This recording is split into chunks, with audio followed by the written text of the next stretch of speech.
all you visionaries, I'd call you fearless investors to come to Kenya, and of course, audacious founders that we have all around here. Jambo, that's how we say hello, and a warm welcome to Kenya. I see a lot of people who come here for the first time, so it's amazing, you know, when we talk to people, we say Karibuni Kenya, and there's a song for this. I think we should play that song, Karibuni Kenya, Kenya Hakuna Matata, right? So I'm just saying, you must have seen The Lion King, right? And it talks about Hakuna Matata. It comes from here, that there is no problem here. A lot of perceptions. Today as we speak, the fundamentals are good for Africa. The fundamentals for Kenya are very, very good. The technicals, as you understand in investment language, are very, very good.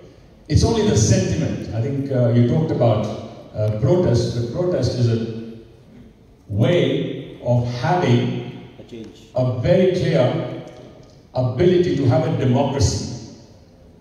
They say in the army there is no democracy. Why? Because the army is protecting democracy. So I'm just saying that this protest or sentiment should not defer you, and I say thank you for coming over. And as you see, our city is air conditioned, right? It's naturally air conditioned, so we don't have any problems. And as the sun rises over Nairobi, you know, when you look at this India-Africa Investment Summit 2025, we're 3 minutes away from the global headquarters of UNEP, United Nations Environment Program. It's just here. So a lot of discussions, a lot of this deliberation on whatever you talk about climate change and climate stuff and whatever is happening here. And of course, it's going and spreading to the world. So welcome to Kenya, and it's the city in the sun. Obviously, you might see the sun sometime in the day, but we don't have that ugly weather. It's always good like this. However, I think coming here, and if you're coming here, for all those who are in Kenya already, either from India or from Kenya, or your founders, I think we all live in a VUCA world, right? VUCA is volatility, and you know, uncertainty, complexity, and ambiguity. These are a given in the world today. So when we look at wars happening in, you know, the Ukraine-Russia war happening, the Gaza war happening, and there's other wars, I think there was India, Pakistan, or whatever, at least here we don't have that problem. And we don't have any Putin type of people trying to look over and say, let me take over Africa, or let me take over this place. So I think the opportunities exist here. And when we look at the Africa's tech ecosystem, I think it's existing, it's there. You all can get bandwidth here, and I think the bandwidth is available probably second to none. It's just more costlier than what you would get in India, but it's available, and I think that's quite important. 80% of our energy here in Kenya is renewable energy already. So it's coming from renewable sources. It's not using, you know, your hydrocarbons or whatever. So really, in a lot of ways, we are green. But I think, having said all this, we do have issues, and we do have problems to be solved in Africa. And I think that's an important point to make. Do not just say it's all absolutely rosy and it's perfect and it's good, but India was no less 15 years ago. I think 20 years ago, India was no less. And therefore, rewind India today and bring it back 15 years, or rewind your mindset and look at 15 years, and then from there, with foresight, look at the next 15 years of India, whatever happened. That remains to be done in Africa. In short, I can just say that that's the opportunity space. So whenever we say we've got issues, we've got a plenty of, you know, hardship or whatever, that is opportunity. So I invite you to come here and wear the lenses of opportunity and say there's a lot of opportunity in Africa waiting to be done. And you don't have to reinvent the wheel, and that's why I say, all of you stalwarts who come from India, you've done it in India. You've been there, you know what the mechanics is. You know the know-how and the do-how. Bring it and apply it here. Why? Because India and Africa, we are united by the Indian Ocean. And I'm not saying divided, I'm saying united, right? Because that's the only thing in the middle. If you go to Mombasa and look across, you see Mumbai. And that unites us.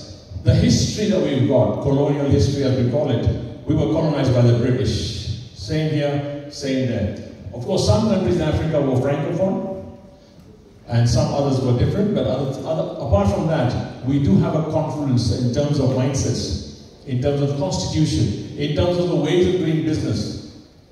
You'll find everybody here speaking a common language called English. The British taught us that, right? They taught us how to wear suits and ties and whatever. We got off from our shukas. You know, the Maasai shuka is a very famous thing. And you must go back with one of those when you go back, because this air conditioned, right? It's simple to wear. Same thing in India, they had lungis, right? But then now we start wearing these suits and ties and whatever. I think when we look at this, there's a lot of similarity in ways of doing business, the ways things work out. I met some lawyers here, and I think the law system may be far more easy here, because frankly, if you've done law in India, this is a simple thing to do in Africa. And I think that's something that's important. At the same time, I think we have plenty of problem solving to do.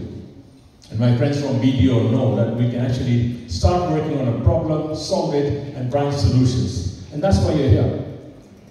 The confluence of capital, all forms of capital, whether it's money capital, financial capital, intellectual capital, coming together with the people from here who can say, let's solve problems. And solving problems would be a very good confluence of equity coming together with execution ability on the ground and getting things done. So hence, well done on this India-Africa entrepreneurship. The other thing is about entrepreneurship. I think the spirit of entrepreneurship exists here in Africa in a big way. The whole realm of government jobs, government employing, government's full up. They don't have any more employment. So we've got enough youth available to start looking at very many entrepreneurship things. Whether it's East Africa, because East Africa is 8 countries today. Kenya, Uganda, Tanzania, Rwanda, Burundi, DRC Congo, South Sudan, and Somalia.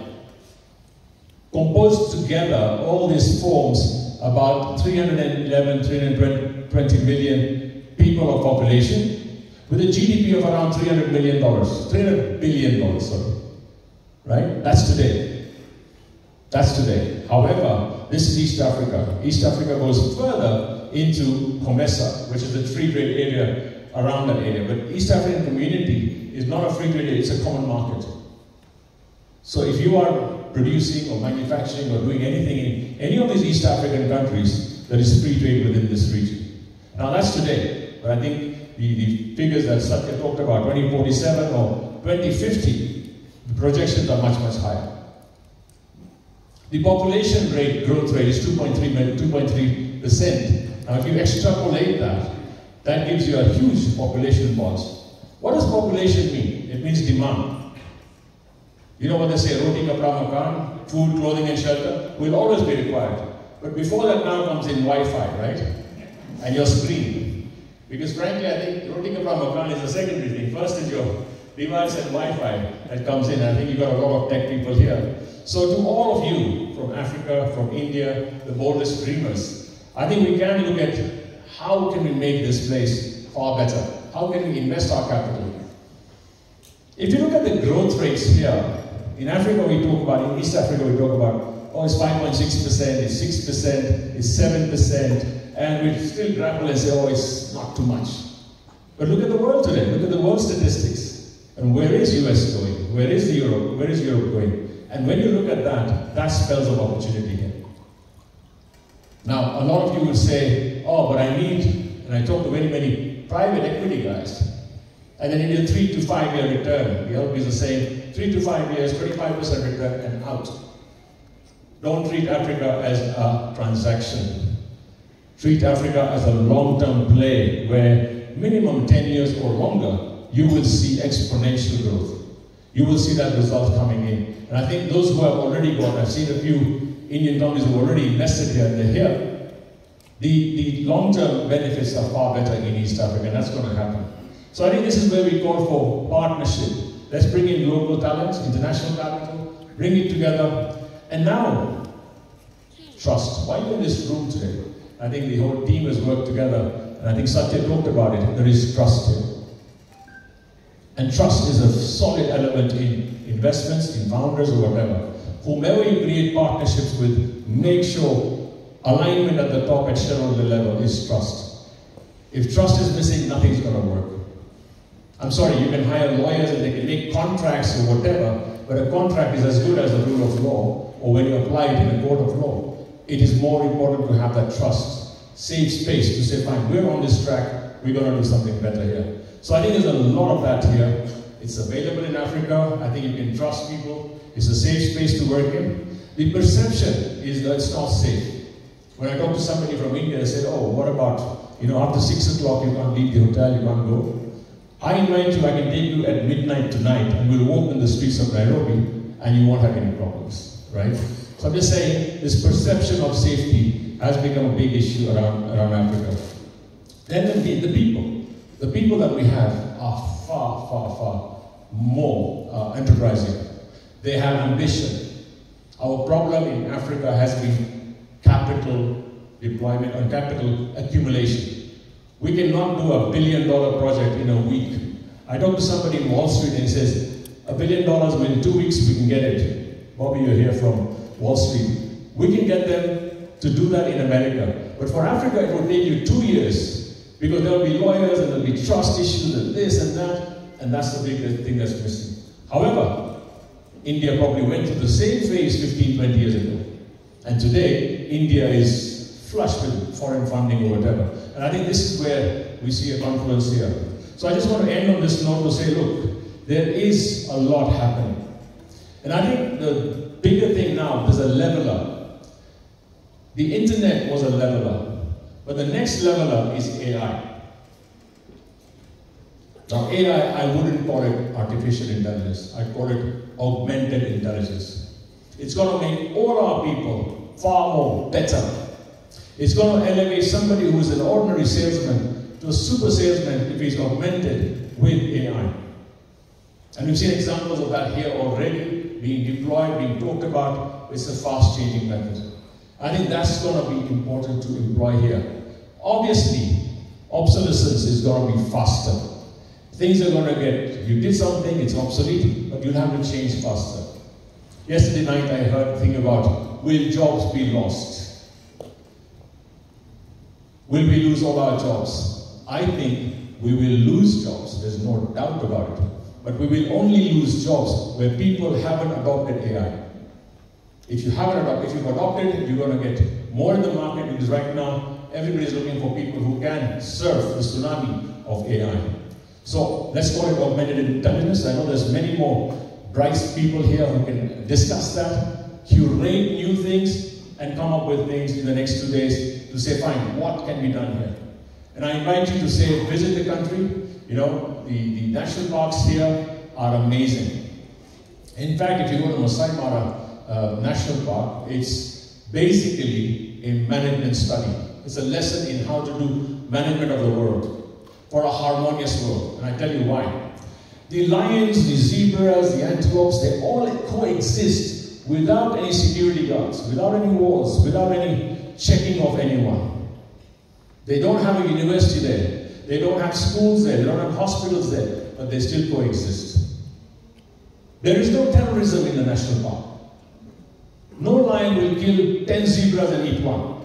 They will only have lunch, breakfast, or dinner. That's what they eat, and that's the cleanup. And then the whole cleanup exercise after that happens, right? And there's the vultures and all the others, they clean the act up. If you see the migration that's happening now, you see the migration, it's exactly what happens in Wall Street. The herd instinct. They're all running around a river, and then there's crocodiles in the river, and when they cross, a few cross, and they're bold enough, the rest say Me Too. The Me Too syndrome in Wall Street. The investments that people come in with later, and they just keep on. Yes, 1 or 2 become lunch or dinner. But at the same time, the rest just keep on. And there's millions of them. So I'm just saying it's a management lesson, really how to coexist and have a harmonious world. And there is instinctive behavior there, which is exactly what's happening in the AI world. There's so much fear in AI that somebody said, I've started this, the next guy comes up with something better, and the third guy comes up with something better. Agentic AI. What passport will you give it? A Kenyan passport? Indian passport? American passport. And I met somebody last week in London who's got a CFO, CMO, he's got a CIO, and he said, I've only got me as an employee of the company. These are agents, agentic AIs, sitting in the company, looking at his business, and he's now looking at scaling from $10 million to $100 million soon. AI is here to stay. So I think that's something that's going to be disruptive, but let's discuss it, look at the opportunities, because all you need is the bandwidth, right? And then what you need is devices. And I think that device proliferation is going to happen here. However, the basic needs in Africa, food, clothing, shelter, are not going to go away. It's just going to be delivered in a different way. Education is going to be delivered in a very different way. And therefore, the issue is our people in Africa will have to level up to this, get onto it, and really make it bigger. This is where policy, I think it was discussed last night by Ram. We need policy also. The policy of the government must be there. We already have a government AI policy. It may not be as solid, but it can be improved, and there's a lot happening. The third thing, and last thing I'll stop here, is the government is listening. The government has got announcements that we want manufacturing to become 20% of our GDP by 2030. We want everything online, everything. They want all services to the public online. Pronouncements have been made. Maybe some actions are delayed. Maybe some places where it's not yet clear. And that's why you're all here to say, let's bring clarity. And in Kenya also, we can do advocacy. We can do what your CII, your IFIKI, or whatever your associations, we have them here. I've been chairman of most of those. And really, we can improve the environment by being here. So it's not only Kenya. I say East Africa, because if you come to Kenya, which is probably the hub here in Nairobi, you go to everywhere in East Africa, and you got access. I think there's a team here from DRC too. The opportunity exists there. Mauritius becomes a hub to invest through and come through here. So there's a lot of things here that we can discuss. I just want to invite you to say, you're in a happy place, in a safe place, and let's network together. Thank you very much.